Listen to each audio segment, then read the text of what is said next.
लेकिन एक appeal Dhyanchand, manager Pankaj Gupta साहब और कोच जगन्नाथ राव साहब, इन तीनों ने मिलकर एक अपील करी अखबारों के थ्रू कि हमारी भारत की टीम जो 2 बार की ओलंपिक मेडलिस्ट है, उस ओलंपिक मेडल बचाना है, लेकिन हमारे पास पैसे नहीं है, हमको पैसे चाहिए।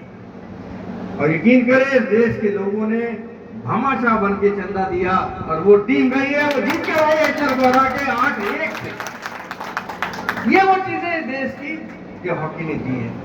और मुझे गर्व है कि मैं कैप्टन रूप सिंह और मेजर ध्यानचंद शामिल हूँ, और थोड़ा बहुत मुझे भी करने का अवसर मिला, कुछ मेडल जीते, लेकिन मेरा टारगेट सोना ही था, गोल्ड था। और जब मुझे ये मेडल नहीं मिलता था तो मैं इनसे अपने आप को कमतर समझता था कि नहीं, इन्होंने वाकई में अच्छी हॉकी खेली, ये गोल्ड मेडल जीत कर आ रहे हैं, मैं ब्रॉन्ज ला रहा हूँ, सिल्वर ला रहा हूँ, तो मेरे लिए अच्छा नहीं है। मेडल बहुत सभी चीजें अच्छी है, आपकी जीत हार अलग है, ये मैं परंपरा की बात कर रहा हूँ, अपने परिवार की, जो मेरे परिवार में थी। तो कोशिश करें अपने अपने क्षेत्र में, अपने अपने खेल में, अपने अपने हर जगह पर इन चीज़ों को आगे बढ़ाएं, एक अच्छे नागरिक की तरह रहें, अच्छे नागरिक बने, अच्छे खिलाड़ी बने, क्योंकि आपके ऊपर, आपकी जो इस उम्र है, इसमें तो आप आसमान छू सकते हैं और ज़रूर छुएंगे। आगे यहाँ पर अपॉर्चुनिटीज़ बहुत अच्छी दी जा रही हैं, अच्छे कोचेज हैं, सब लोग हैं, और मैं उम्मीद करता हूं कि आने वाले वक्त में यह जो टूर्नामेंट है, ये तो अच्छा हो ही गया। मेरा तो दूसरी बार आना हुआ है, पंच साहब ने मुझे बुलाया और पेशवा साहब ने मुझे आमंत्रित किया, मैं बहुत शुक्रगुजार हूँ। माथुर साहब बैठे हुए जो हमारे बहुत अच्छे मित्र हैं, और आज सबसे अच्छी जो टीम मुझे लगी पूरे मैच के अंदर, वो मेरी टीम थी आज की 60 साल के ऊपर की मेरी जो टीम आज खेली है, जिन्होंने एक ऐसा प्रदर्शन किया है, वाकई में काबिल तारीफ, वंडरफुल। मैं बहुत बहुत शुक्रिया अदा करता हूँ आप सभी का, मुझे बुलाया। मुझे कहने को बहुत बातें खत्म नहीं होती, बच्चे या धूप तेज हो रही है, लेकिन कुछ बातों में आप ये समझिए कि असली टारगेट क्या है, लक्ष्य क्या है। जैसे मैंने कहा ना, मुझे ओलंपियन बनना था, मुझे सोना जीतना है, बस कोशिश करो, आप जरूर जीतोगे, सफलता पाओगे। जय हिंद, जय भारत। बहुत बहुत आभार सम्मान्य श्री अशोक सिंह जी ध्यानचंद, आपने मुख्य अतिथि के रूप में पधार कर इस खेल प्रतियोगिता को गिरफ्तार किया, इस ग्राउंड को, इस भूमि को पवित्र किया। मैं कुछ और आपकी बात बता दूं, क्योंकि ऐसे ब्रांड, ऐसे जो दिग्गज खिलाड़ी वर्षों में हमारे को दर्शन होते हैं। आगे बताता हूं कि 1 जून 1949 को जन्मे, मेरठ उत्तर प्रदेश में जन्मे श्री अशोक सिंह जी ने एज ए सेलेक्टेड, आपके वर्ल्ड 11 जो टीम थी, जिसमें आप फॉरवर्ड लाइन प्लेयर रहे 1971 और 1973 में, आपने एज ए कप्तान इंडियन हॉकी टीम का मैं पर्थ इंटरनेशनल टूर्नामेंट ऑस्ट्रेलिया में प्रतिनिधित्व किया। आप assistant coach of Indian hockey team रहे एशिया कप 1985-86 में। आप चीफ कोच, मुख्य कोच रहे इंडियन वुमेन हॉकी टीम के 1995 में। आपने इंडियन वेटरन हॉकी टीम में 1986 और 98 में लंदन और हॉलैंड में आपने भूमिका निभाई, प्रतिनिधित्व किया और वहां सिल्वर मेडल जीते। आप chief coach for the Indian women hockey team के लिए बने अंतरराष्ट्रीय टूर्नामेंट साउथ कोरिया में।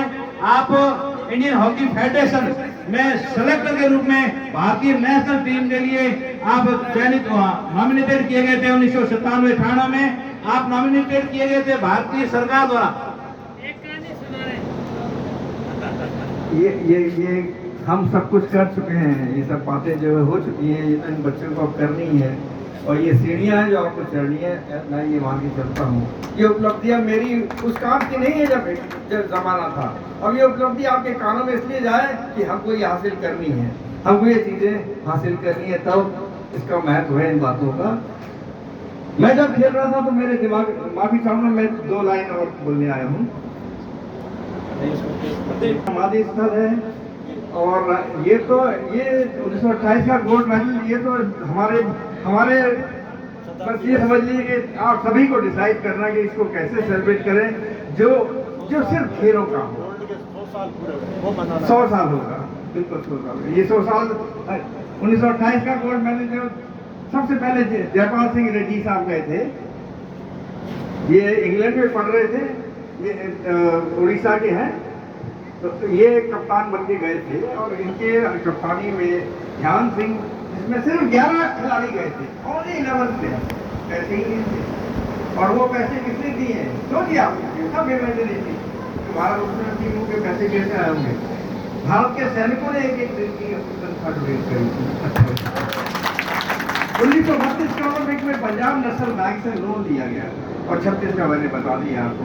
देश से राजा रजवाड़ों ने, महाराजा बड़ौदा, हमारे पंजाब पटियाला 7,000, 5,000, 3,000, बड़ौदा, हैदराबाद निजाम और कुरवई, झांसी हीरोज, तो इस तरह करके 52,000 रुपए इकट्ठे हुए थे 1936 में, 52,500 रुपए तब टीम जीत कर आई, क्योंकि देश का सपोर्ट उस टीम के साथ में था कि हाँ देश ने टीम भेजी है।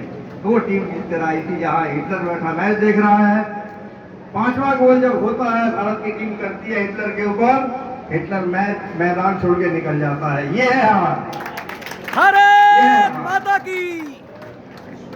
जब मैं खेल रहा था तो कहीं ना कहीं थोड़ा सा बच्चों घमंड आना शुरू हुआ मुझे।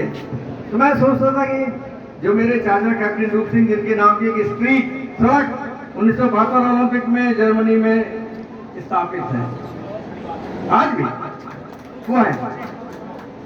2012 के लंदन ओलंपिक में 3 खिलाड़ियों के नाम, जो हमारे देश के खिलाड़ी हैं, बड़े सम्मानित खिलाड़ी, उनके नाम ओलंपिक विलेज जहां पर आखिरी मेट्रो स्टेशन पहुंचती थी, उनके नाम रखे गए थे। वो एक नाम था मेजर ध्यानचंद मेट्रो स्टेशन, एक नाम कैप्टन रूप सिंह मेट्रो स्टेशन, तीसरा नाम लेस्ली क्लाउडिया साहब, जिन्होंने 4 ओलंपिक के खेले मैच, 3 के गोल्ड मेडल, 1 सिल्वर मेडल, बड़ी उपलब्धि। तो उनके नाम उन्होंने तीसरा स्टेशन रखा था। ये भारतीयों का खेलों में दुनिया के अंदर एक सम्मान जो दिया है कमेटियों ने दिया है, इंटरनेशनल कमेटियों ने दिया है। तो मेरे दिमाग में था कि नहीं, ध्यानचंद और रूप सिंह खेलते तो जैसे मैं खेल रहा हूँ वैसे खेलते होंगे। तो मैं 1998 का उट्रेक्ट वर्ल्ड कप देखने और वेटरन हॉकी टीम के साथ खेलने गया था हॉलैंड में, जो हॉलैंड में आयोजित हुआ है। तो हमारी भारत की टीम क्योंकि उन दिनों अच्छा नहीं कर रही थी, हम हार गए शुरू के मैच। तो वेटरन टीम थी, हम पूरे टाइम तक रुके। फाइनल मैच हम देखने के लिए स्टेडियम में गए, जिसका जो मैच होना था Spain versus Holland, final match world cup. तो मैं स्टेडियम में जो पूरा भर रहा था और मेरे साथ की 2 बगल की सीटें खाली थी, वेकेंट थी। तो मैं जब बैठा था, ट्रैक सूट पे था मैं, तो मैंने ट्रैक सूट में देखा कि एक ओल्ड कपल, एक एजेड मियाँ बीवी, वो चले आ रहे हैं, सूट बूट हेड पहने हुए, कैप लगाए हुए, और वो मेरे बगल में आके बैठ गए। जब बगल में आके बैठे तो उनकी जो टाई थी, वो मुझे लगा ये टाई उनके सूट पर मैच नहीं कर रही, क्योंकि कॉटन की टाई थी, लाइट ब्लू, डार्क ब्लू, और उनका उस जमाने में अच्छे कपड़े पहने वो सज्जन आए, बैठ गए। तो मैं पकाने लग गया कि कैसे पूछूं। मुझे लगा ये तो इंडियन टाई है, जो हम लोगों को सेरेमोनियल किट दी जाती, इंडियन टीम को दी जाती थी, उसमें light blue, dark blue, cotton की टाई दी जाती थी। तो मैंने आखिर पूछ ही लिया, इंग्लिश में पूछा मैंने कि sir, if you don't mind, may I ask you one question? कहते yes gentlemen, what do you want to ask? आप क्या पूछना चाहते हो? मैंने कहा सर, ये जो आपने टाई पहनी है, ये मुझे लगता है इंडियन टाई है। It looks like an Indian tie.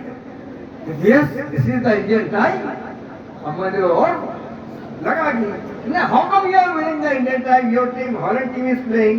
Holland की टीम आपकी खेल रही है, कोई इंडियन टीम तो है नहीं, और यू आर नॉट इंडियन।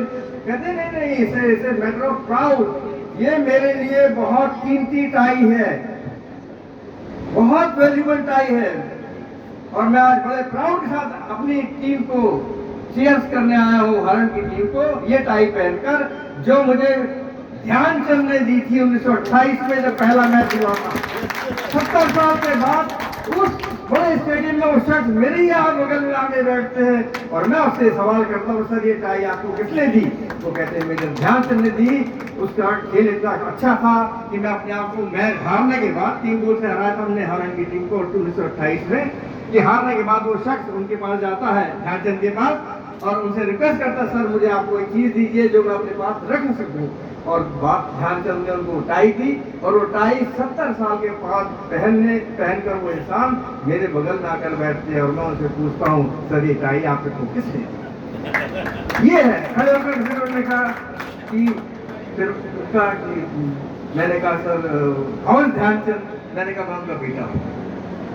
तो उनको, और आप सोच सकते हैं कितनी भावपूर्ण भावनात्मक चीजें हैं कि वो कहते भाई वो आपकी वो, मैंने कहा ये टाई जिसने दी वो मेरे पिता ध्यानचंद। खड़े होके गले लगाया उन्होंने, मुझे पूछा कि हाउ इज ध्यान? मैंने कहा इज नो मोर, उनकी डेथ हो गई है। बहरहाल उनके ये है चीजें जो जिंदगी में प्रिजर्व रहती है, इंसान के तौर पर हम रहते हैं, लेकिन ये चीजें जिंदगी में एक जगह पर अपना को स्थापित कर लेती है। और मैं उम्मीद करता हूँ कि हमारे बच्चे इन बातों से प्रेरणा लेंगे।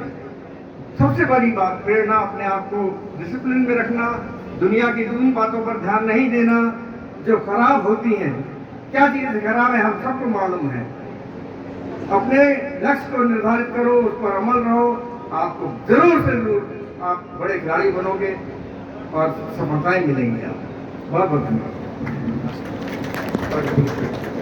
बहुत बहुत आभार सम्मानीय श्रीमान अशोक ध्यानचंद जी।